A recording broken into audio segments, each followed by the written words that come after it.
नमस्कार, आदाब, सत श्री अकाल, जय भीम, जोहार। मेरा नाम है नवीन कुमार।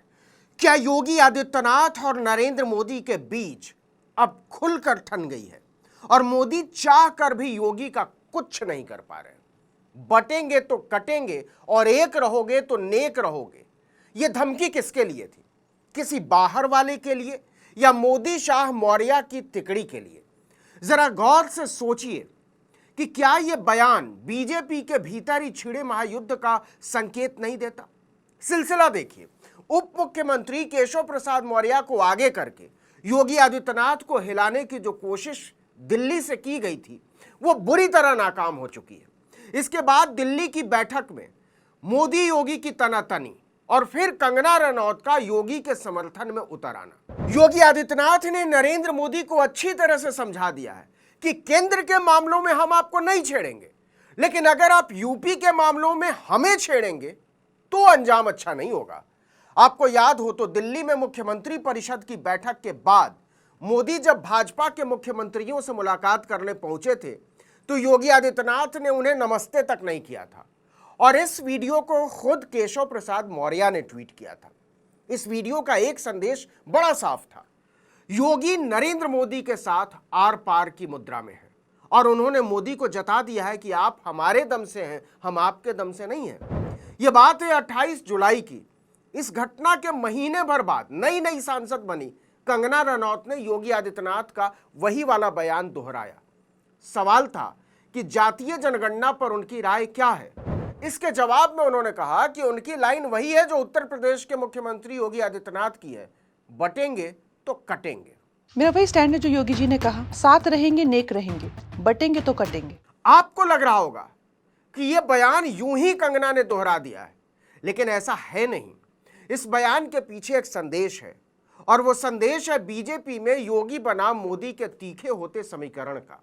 लोकसभा चुनाव के बाद वक्फ और ब्रॉडकास्ट बिल को लेकर जिस तरह से मोदी को कदम पीछे खींचने पड़े हैं, उसे देखते हुए भाजपा के अंदर मोदी पर मुलायम पड़ने के इल्जाम लग रहे हैं और योगी इस मौके को भुना लेना चाहते हैं और इसमें वो मोदी पर 20 पड़ते भी नजर आ रहे हैं। देखिए कि पूरे देश में योगी के बयान का तीखा विरोध हुआ। खुद एनडीए के घटक दलों में इस बयान को लेकर असहज स्थिति है, लेकिन बीजेपी के शीर्ष नेतृत्व की तरफ से कोई प्रतिक्रिया नहीं आई, क्योंकि उत्तर प्रदेश में विधानसभा की 10 सीटों पर उपचुनाव है। इस चुनाव को योगी आदित्यनाथ लीड कर रहे हैं।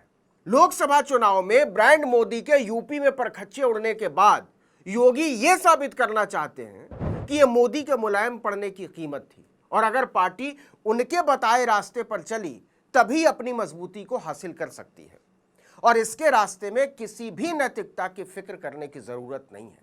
याद कीजिए, हमने एक वीडियो में आपको बताया था कि इसी रास्ते पर चलते हुए योगी आदित्यनाथ ने उपचुनाव वाले सभी जिलों से मुसलमानों और यादवों को चुन चुन कर फील्ड पोस्टिंग से हटा दिया और अगर उपचुनाव में यह फॉर्मूला कामयाब हुआ तो पूरे उत्तर प्रदेश में इसे लागू करने की योजना है। जरा सुनिए योगी ने आगरा में क्या कहा था। राष्ट्र से बढ़कर के कुछ नहीं हो सकता, कुछ नहीं हो सकता और राष्ट्र तब सशक्त होगा जब हम एक रहेंगे, नेक रहेंगे, बटेंगे तो कटेंगे। आप देख रहे हैं ना, बांग्लादेश में देख रहे हो ना, तो वो गलतियां यहां नहीं होनी चाहिए। सिर्फ कहने के लिए योगी आदित्यनाथ का ये आक्रामक बयान बांग्लादेश के संदर्भ में था, लेकिन राजनीति को समझने वाला बच्चा भी जानता है कि बांग्लादेश से इसका बहुत ज्यादा लेना देना नहीं था। योगी किसी और को नहीं, उन्हें हिलाने में जुटी अपनी ही पार्टी के सूरमाओं को संबोधित कर रहे थे कि अगर आपने हमारा साथ नहीं दिया तो जो लोकसभा में हुआ है वही फिर से होगा और इसमें सबसे ज्यादा निशाने पर थे नरेंद्र मोदी। इसीलिए सीएम योगी के इस बयान पर शीर्ष नेतृत्व की तरफ से कोई प्रतिक्रिया नहीं आई।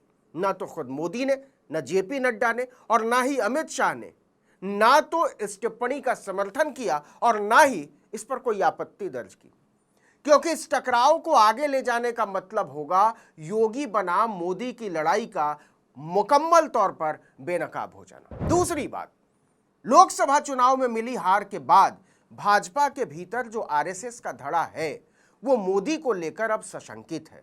खासकर उत्तर प्रदेश और महाराष्ट्र में भाजपा की मिट्टी पलीत के बाद उसे एहसास हो चला है कि अब मोदी के नाम को और ढोने का सिर्फ नुकसान होना है। इसलिए एक समानांतर नैरेटिव और नेतृत्व को विकसित करना जरूरी है और संघ के इस कोर एजेंडे पर इस समय न तो अमित शाह फिट बैठते हैं, न जेपी नड्डा, न राजनाथ सिंह, न नितिन गडकरी, न कोई और। दो ही नेता इस पर फिट बैठते हैं, पहले योगी आदित्यनाथ और दूसरे नंबर पर असम के मुख्यमंत्री हिमंता बिस्वा शर्मा।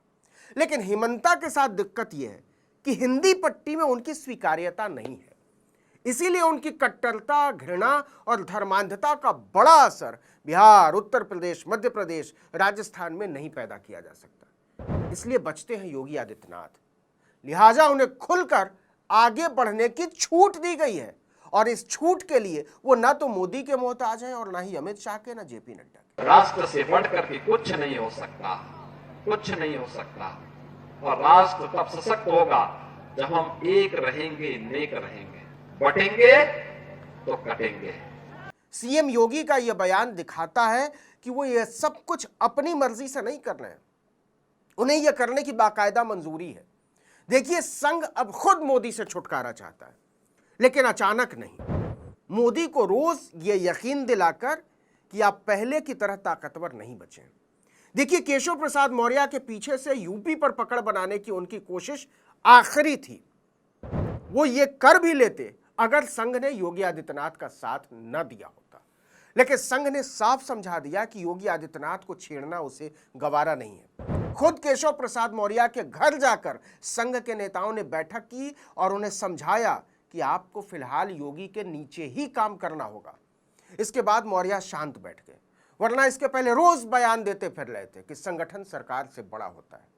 अपनी ही पार्टी के मुख्यमंत्री कार्यालय को चिट्ठी लिख रहे थे कि आरक्षण का पालन हो रहा है या नहीं, इसे उन्हें बताया जाए, जबकि यह काम वो किसी भी अफसर को बुलाकर 2 मिनट में, चुटकियों में कर सकते थे। यूपी में सरकार के 3 साझीदार, ओम प्रकाश राजभर, डॉक्टर संजय निषाद और अनुप्रिया पटेल के साथ मिलकर केशव प्रसाद मौर्य जो चालें चल रहे थे उस पर भी अचानक से लगाम लग गई।